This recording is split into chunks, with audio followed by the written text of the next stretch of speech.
Hello everyone. So today we are having a MOOC course on international economics. Myself, Dr. Bidyut Vikas Vaishya, I am teaching economics in the postgraduate Department of Economics, Pragjyotish College. Welcome. So today we are having two theorem on international theories. The first one is the Ryczynski's theorem, and another one will be the Samuelson theorem. So first I am starting with the Ryczynski's theorem. So let us go for the background of Ryczynski's theorem. So how it's actually started. Okay. So the Ryczynski's theorem, named after the Polish economist Tadeusz Ryczynski, is a fundamental concept within international economics, especially in the study of trade theory. In the context of the Heckscher-Ohlin model of international trade, open trade between two regions often lead to changes in relative factor supplies between the regions. This can lead to an adjustment in the quantities and types of outputs between the two regions. The Ryczynski's theorem explained the outcome from an increase in one of these factor supply as well as the effect on the output of a good which depends on another factor. So when we are studying Heckscher-Ohlin theorem, so this part, so whether the factors will increase, what will be the consequences, what will be the effect, that was missing in Heckscher-Ohlin theorem. So Ryczynski have properly or surely have given this or incorporated these things in his theorem. So if we introduce Ryczynski's theorem, the Ryczynski's theorem demonstrates how changes in an endowment affects the output of the goods when full employment is maintained. That means if we are increasing any one of the factors, say labor or say capital, so and the situation is that their full employment is there in the economy. So what would be the effect? What would be the consequences? So that was his introduction. The theorem is useful in analyzing the effects of capital investment, immigration, and emigration within the context of a Heckscher-Ohlin model. This theorem posits that at constant world prices, an increase in the endowment of one factor of production, among the factors of production, we are taking labor and capital. Say labor and capital holding all else equal or other things remains equal, it will lead to a more than proportional expansion in output of the product that intensively uses that factors and a reduction in the output of the other goods. The Ryczynski's theorem, also popularly known as RT, states that a constant commodity price, so if we consider the price of the commodity is constant or there is no changes in the price, so an exogenous increase in endowment of one factor of production changes the output composition of the countries. The theorem suggests that unbalanced growth in factor supplies tends at constant commodity prices to lead to strong asymmetric changes in output level of two types of industries, that is capital intensive industries and labor intensive industries. If the number of factors and commodities are evenly matched and two commodities, let us consider the two commodities food and clothes. You may also take X and Y commodities. So here we are considering two commodities as food and clothes are jointly produced. This asymmetry entails that growth in one factor such as labor act as a force to cause an actual fall in the production of commodity, of one commodity. Let us suppose that cloth is capital intensive and food is labor intensive. Now, if capital stock grows, the output of cloth will increase. However, the production of more cloth will lead to an increase in the demand for labor. So what I would like to say, or what the theory comprises, that both the factors are somehow related. If more labor is not used with capital, the productivity of labor is bound to fall. As a result, there will be shortage of labor in the labor intensive sector. So in our case, it is the food industry. And the end result is a fall in the output of food. Thus, capital accumulation will lead to a fall in output and a labor intensive industry. The RT or Ryczynski's theorem can be presented in two types of model. One is in a linear model and in a non-linear model. So here we will explain with a linear model. So how Ryczynski's theorem works? So in today's context, or how the relevance of these theorems or it operate. To better understand the Ryczynski's theorem, imagine a simple world there where two countries produce just two goods, wine and clothes. Okay, instead of wine, you can also use we can also use food, using two factors of production, labor and capital. So here we are taking two commodities, one is wine, another is clothes, and another two factors, one is labor, another is capital. Also we assume that wine production is labor intensive and cloth production is capital intensive. As cloth is produced with machines, so it is capital intensive, and wine as a food, most of the labor are associated with that. According to the Ryczynski's theorem, if one country experiences an increase in its labor supply, assuming capital supply remain unchanged and world prices are constant, so it will produce more wine, the labor intensive good, and less of cloth, that is the capital intensive good in our example. This outcome arises because the increased labor supply lowers the relative cost of producing wine, making the more country efficient. So let us take a practical example. Let us consider a hypothetical country, say Finland, frame for its wine production. Finland sees a significant rise in population due to higher birth rates and immigration, leading to an increased labor force. Okay, so in Finland, the population is increasing, as well as when population is increasing, labor force is also increasing, workforce is also increasing. Meanwhile, the capital stock in Finland remain unchanged. Based on the Ryczynski's theorem, with the enlargement of labor force, Finland's wine production, which is labor intensive, will increase disproportionately. Okay, so what we see that labor intensive industry as a wine, it has increases, but the capital that we are using, it is not increases. Okay, it is disproportionately increases. On the other hand, cloth production, same country, which is comparatively capital intensive, will decrease because relative efficiency of producing wine has increased with the extra labor. This change occurs even though the world price for both wine and clothes remain constant. So we can also explain Ryczynski's theorem by taking an example, by taking with a diagram.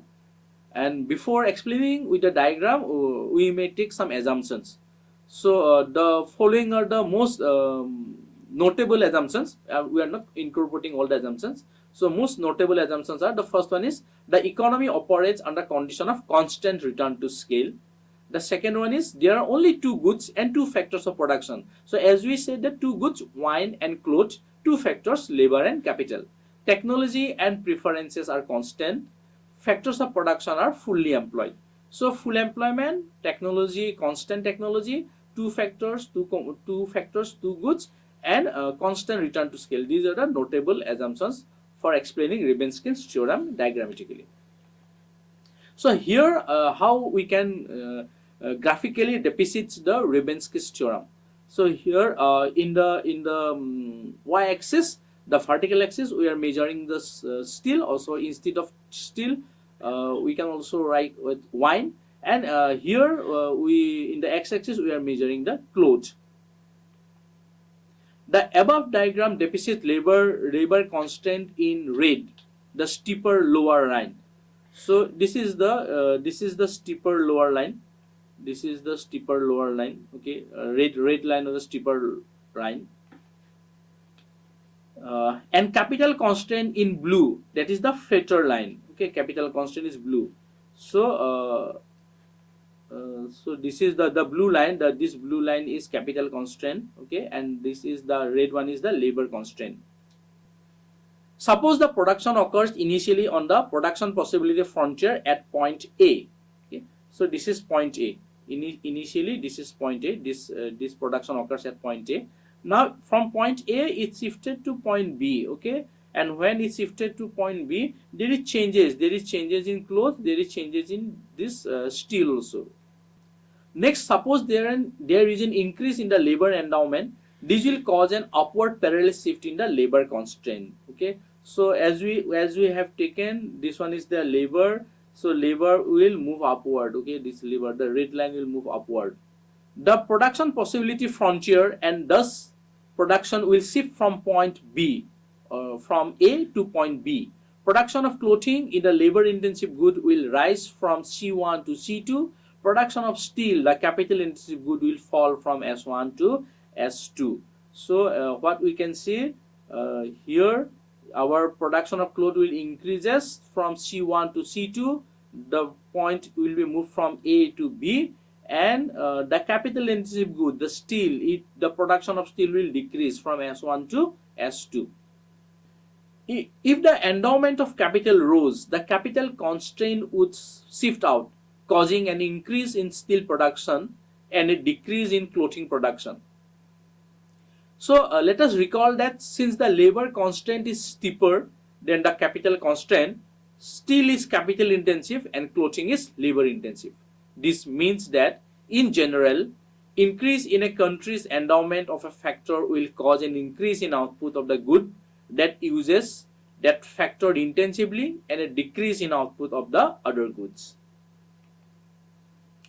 As I have told you, that Ryczynski's theorem can also be explained in a linear model and a non-linear model. So let us consider this one example in a linear model. So here we are taking two factors. One is labor is one factor, capital is another factor. Okay, and we have two goods. One is clothes, another is food. So C, this is the labor intensive goods, and this one A, B, this is the capital intensive goods. Here we have the following two linear constants. So if we put this in a linear constant, we'll get this function, the labor function and the capital function.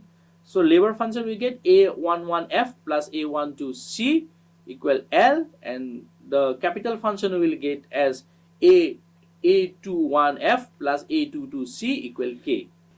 So if from the equation what we see that A11 and A12 all are the input coefficient of Leontief type. Okay, Leontief types of production.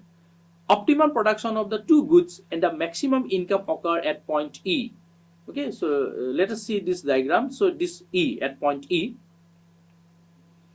the slope of the labor constant is, and the slope of the capital constant is minus A21 by A22. And why it is negative? Because since A11, the input coefficient that we are having, A11, A12, A21, A22, all are greater, okay, some are greater than this.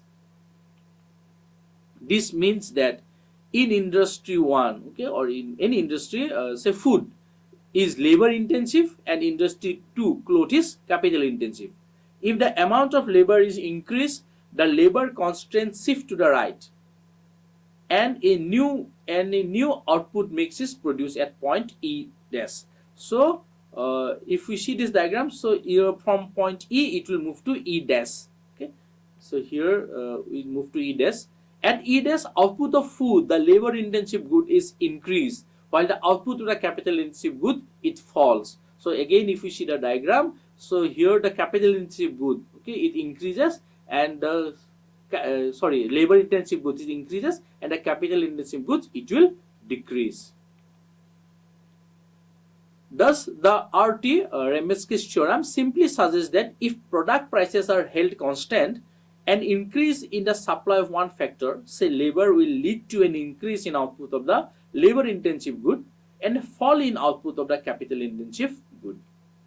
Thus, so if we summarize or precisely what we can say, the Ryczynski's theorem shows there is a positive relationship between changes in a factor endowment and changes in the output of the product that uses that factor intensively. And further, we can also add that Ryczynski's theorem shows there is a negative relationship between changes in a factor endowment and changes in the output of the product that does not use that factor intensively. So whether in present context this Ryczynski's theorem matters, okay, how it is relevant, this theorem is relevant in present context. So this theorem, it provides insight into how changes in a country's factor endowment can affect its production structure and alter its comparative advantage over time. So if we are increasing our factor endowment, say we are increasing our labor, and or say else we are increasing our capital, so what would be the effect on its production, whether the structure of production will change, okay, and whether due to the changing production structure, whether comparative advantage will be achieved over time period. So that is why we have to know about this Ryczynski's theorem, or it will give us a clear picture. This theorem helps explain shift in global trade pattern and the evolving structure of international competition. Additionally, the theorem underscores the importance of factor mobility and flexibility in an economy, illustrating how the effective allocation of resources can lead to increased production and potentially greater national health. It has also the implications for economic policy, particularly in the area of urban structures, urban industries. So whether which economic policies or what would be the trade policies uh, can be framed in the jurisdictions. So these theorems can give you the clear picture. So these are the points of importance. And how this Ryczynski's theorem has real world applications? Yes, the Ryczynski's theorem has practical applications. It can help government businesses understand how changes in labor and capital can affect their countries or industries' competitive advantage in producing certain goods. For example, countries with growing population and increasing labor supply may find it beneficial to focus on labor intensive industries and vice versa. Precisely, Ryczynski's output magnification effect finds that more than proportionate exogenous growth in one factor of production expand the sector that uses the factor intensively more than the growth of either factor and the other commodity, if at all. Now, Ryczynski's theorem has also been criticized in several grounds, but if we took into consideration the main criticism or main limitations, so E.J. Mishan has raised two major objections against this theorem. So, firstly, if the increase in supply of one factor, say labor, is accompanied by increase in the supply of other factors, say capital, the results suggested by Ryczynski's are not likely to follow. So, in practically, if we increase one factors, or if the endowment of one factor is been increasing, so what the results of Ryczynski's theorem says, it may not necessarily occur. Secondly, there is technical difficulty in extending Ryczynski's two-factor model to a multiple factor system. So here Ryczynski have taken two factors, only labor and capital in our example. So if there are if we go for multi-factor system, now if we include other factors of production also, say somehow land or say entrepreneurs, so this theory somehow do not fit into that system. So this is how this theory have some limitations.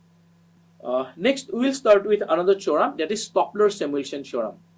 So let us come to the background, how Stoppler-Samuelson theorem has came into effect. The Hexagon theory, again we have to move forward.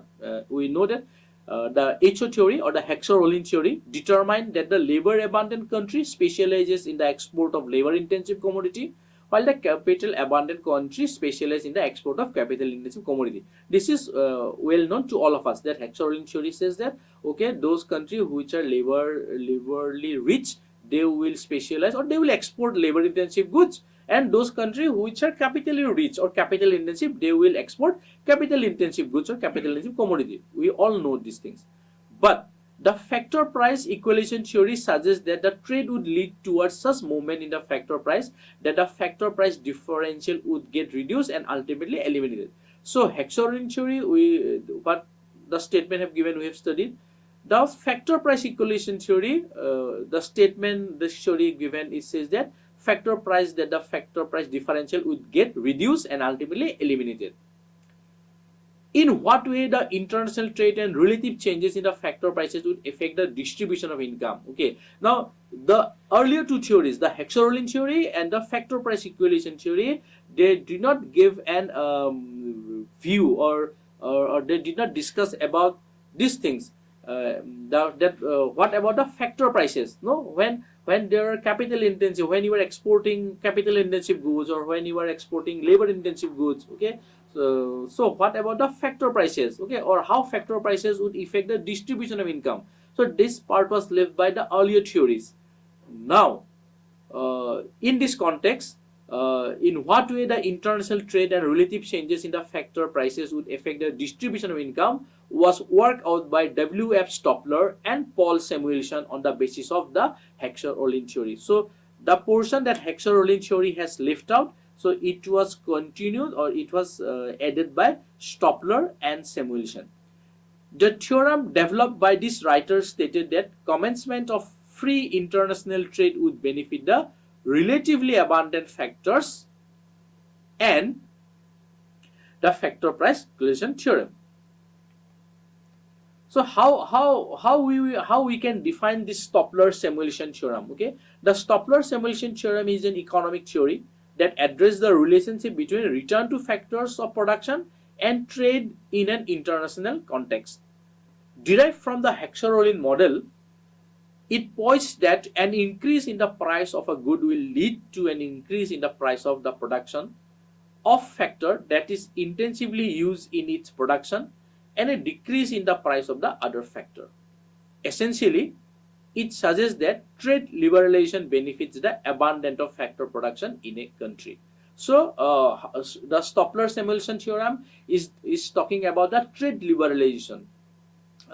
There should not be any restrictions upon trade, okay, and it is not only about the capital intensive country or labor intensive country. It is about the abundance of factor production, okay, how liberally factors of production can work, or how abundantly the factors of production can be liberalized to use production. So that will determine that will suggest, or that will determine the increase in production. Let us take an example. Consider a simple world with two countries, okay, country A and country B, each producing two goods, textile and technology.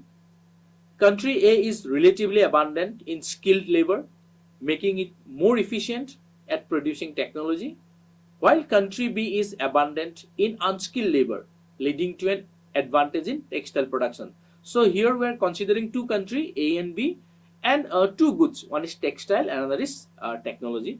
So country A is skilled labor and country B is unskilled labor. So according to Stopler-Samuelson theorem, if these countries open up to trade, the price of technology in country A will increase because of its comparative advantage, which will raise the real wage for skilled labor. So if trade takes place amongst these two countries, country A and country B, so who will be benefited? Country A will be benefited because country A is more skilled, as we have taken in the example. Conversely, the real wage for unskilled labor, being the scarce factors in country A, will decrease. In country B, the opposite will occur. The price of the textile will rise, increasing wages for unskilled labor and reducing them for skilled labor. This illustrates how trade can achieve redistributive effect within countries, affecting different factors of production in opposite ways. So this is how this theorem talks about the redistribution of income. So why the Stopler-Samuelson theorem matters? Okay, why it is necessary?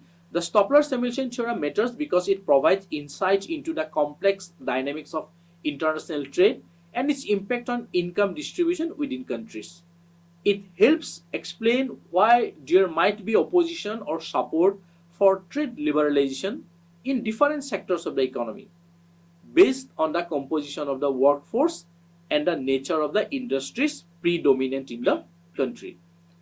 This theorem is particularly relevant for policymakers when designing trade policies, as it underscores the need to consider the potential winners and losers in the economy and to implement measures to mitigate any adverse effect on vulnerable groups.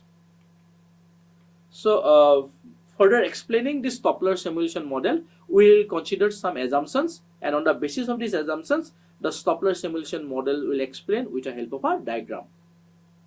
So the first assumption is that one of the two trading countries considered for analysis produce two commodities, cloth and steel, and employ only two factors, labor and capital. So cloth and steel and labor and capital. Factors are labor and capital, and goods are cloth and steel. The production function for each of the two commodities is homogeneous of first degree, that is governed by the constant return to scale. Both labor and capital are fully employed. The two factors, labor and capital, are fixed in supply. The condition of perfect competition exists both in the product and factor market. Further assumptions: the given country is labor abundant and capital scarce. The cloth is labor intensive good while steel is capital intensive good. The international terms of trade are fixed. Neither commodity is the input in the production of the other commodity. Both the factors are mobile between two industries or sectors, but these are not mobile between the two countries. There is an absence of transport cost. So given the assumptions, the Stoppler simulation theorems can be explained through Edwards box shown in the following figure. Okay, so here we have taken the capital intensive good. Good X is labor and good Y is the capital intensive good. So here in our assumptions, what we considered that two goods are there. One is cloth and steel. Cloth is capital, and cloth is labor, steel is capital. So here labor is cloth, and here capital is steel. So in the figure, the Edwards box shows that the given country is labor abundant and capital scarce. A is the origin for labor intensive good. So this one, good X, where from the Edwards box diagram we show A is the origin for labor intensive goods, cloth, and C is the point of origin for the capital intensive good, that is steel. AC is the non-linear contact curve sagging below. So AC, that is the left hand bottom and right hand top, AC. So okay, AC is the non-linear contact curve sagging below. In the absence of trade, production takes place at R, which is the point of tangency of isoquant X0 of cloth, isoquant Y0 of the steel, and factor price line P0, P0. So the first it takes place at R, okay, the below R, X0 and P0, Y0 and Y0, and similarly as it moves upward, it will move to the point S. Our isoquant R, our prices will be P1 and P1, and isoquant will be X1 and X2. Sorry, X1 and X1. KL ratio, capital labor ratio in cloth at point R is also the slope of the line AR, and it is represented as tan alpha. Similarly, the capital labor ratio in steel at R, also the slope of line RC is represented or indicated by tan beta. When trade commences, these labor surplus countries expand the production of cloth, that is L goods, labor intensive goods, and reduces the production of steel, which is capital intensive goods. The production now takes place at S, as the upper one, which is the point of tangency of higher point X1 of cloth, lower isoquant Y1 of steel, and factor price line P1, P1. So here the capital output ratio in cloth at S, also the slope of line AS is represented as tan alpha 1, and the capital labor ratio in cloth S also equal to the slope of the line SC is represented as tan beta 1. Since tan alpha 1 is greater than tan alpha and tan beta 1 is greater than tan beta, the capital labor ratio rises in both the commodities in the country. The factor price line P1, P1 is steeper than the original factor price line P0, P0. So if we again see the diagram, so look at the diagram, P0, P0, the price line P0, P0 is somewhat flatter, but if we move upward to the point S, the price line P1, P1, it is steeper. So what does it indicate? Is steeper than the original factor price line P0. It signifies, or it indicates that the price of labor rises relative to the prices of capital. As the production of exportable commodity cloth expand, the resources are diverted from the steel industry to the cloth industry. The increased production of clothes and resource diversion in this industry will cause a rise in the price of clothes relative to that of steel. It may be shown through the following diagram. So here the prices will be increasing. Okay, the P1 P1 and P0 P0. P0 P0 is the flatter one that occurs at point R, and P1 P1 is the steeper one, the price line. It occurs at point S. So what it indicates? This increased production of clothes and resource diverse in the industry will cause a rise in price of clothes. So here what we see, the price of clothes has been increasing. The above figure measures labor intensive goods clothes along the horizontal scale and capital goods steel along the vertical scale. AA is the production possibility curve. This is AA, it is the production possibility curve. Their slope indicates that this country is labor abundant and capital scarce. In the absence of trade, that is autarky, the production takes place at R. So initially production takes place at point R. AA is the production possibility curve. This point corresponds with point R in the diagram expressed through Edwards box diagram. So these things what we have taken, it has been taken from the Edwards box diagram that has been discussed earlier. So from this diagram we have taken, or we have got these things.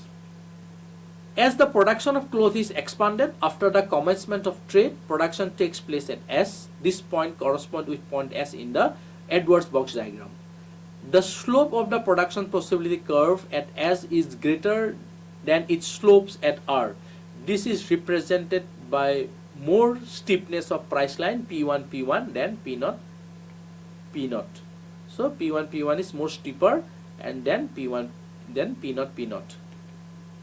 From this we find that price of cloth by price of steel at point S is greater than the price of cloth, the ratio of price, the ratio of labor and capital, that is price of cloth and price of steel at R. So the prices of the commodities at point S is greater than the prices of the commodities at point R. So it signifies that prices of clothes increases while that of steel falls.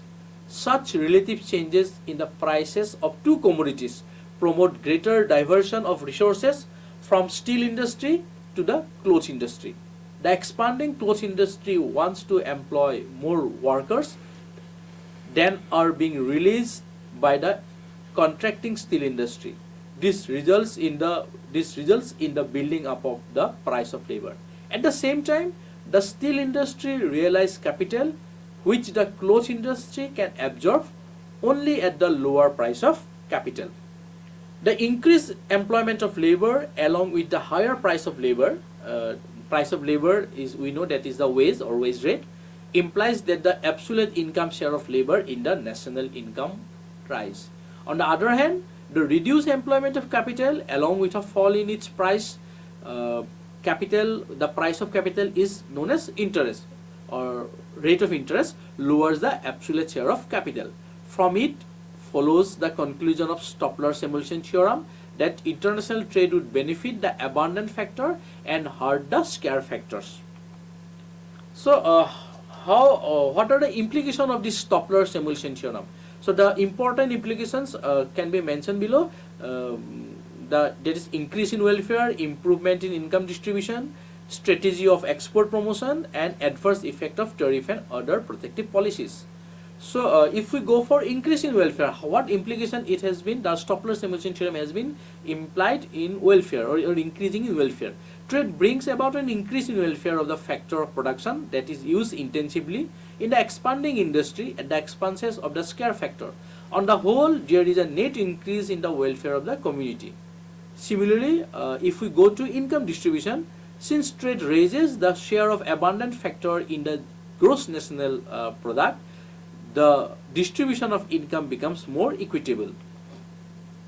If we see about the export promotion, the strategy of export promotion, the Samuelson theorem leads to an important policy implications that the strategy of export promotion rather than import substitution is more appropriate in the less developed countries for the achievement of twin objectives of growth and equitable income distribution. And finally, in case of adverse effect of tariff and other protective policies, the Stopler-Samuelson theorem suggests that slapping of tariff and other restrictive or protective measures will reduce imports. That will limit also the opportunities to expand export. It will keep the real income of the abundant factor relatively lower than that of scarce factors. As a consequence, the growth process will get slowed down apart from making the income distribution inequitable. The Stopler-Samuelson model, the Stopler-Samuelson theory can be expressed in a linear model. Here we assume the economy produces two goods, labor and capital. The food industry is labor intensive and clothes industry are capital intensive. In figure we show the SST in the linear model. Okay, so this is the diagram. In linear models the budget constraints are written like this way. Here we have linear constant A11 W plus A21 R. W stand for wages, R stand for rate of interest, equal to P1 prices, A12 W plus A22 R equal P22. So these are zero profit conditions. Here A11 is the amount of labor required to produce 1 unit of clothes, A21 is the amount of capital required to produce 1 unit of clothes. W and R are the prices of two factors, labor and capital, and P1 is the prices of the clothes. The same is the case with food. Equation 1 and 2 are the zero profit conditions.